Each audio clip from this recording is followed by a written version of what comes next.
Sa kabila ng bashing sa Asia's rising star na si Janine Gutierrez, ay marami din ang pumupuri sa kanyang epektibong pagganap bilang si Iris Benavides sa pinakabagong teleserye ng ABS-CBN na Lavender Fields.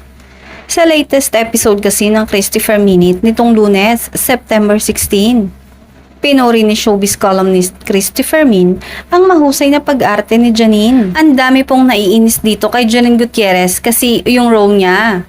Pero pinapalakpakan naman siya dahil ang galing-galing niyang umarte, saad ni Christy. Dagdag pa niya, "At Day, wag tawaran ng katawan, lalo pag nakatupis, grabe pagkaganda-ganda." Speaking of two-piece, ay madami ang humanga at talagang napanganga ng aktres sa taglay niyang kaseksihan at kinis. Saka alam mo Nay, di ba ang mga katangian ng kontrabida? Nasa kanya na eh. Karakter niya, matangkad, sexy, maganda, nakakapag-English. Nasa kanya talaga eh. Segunda naman ang co-host niyang si Romel Chica. At hindi lang sa pagiging kontrabida magaling si Janine. Dahil kahit sa movie na Phantosmia na kamakailan ay nag-premiere sa Venice, ay talaga nga naman madaming nagalingan sa kanya at sa lahat ng cast ng palabas.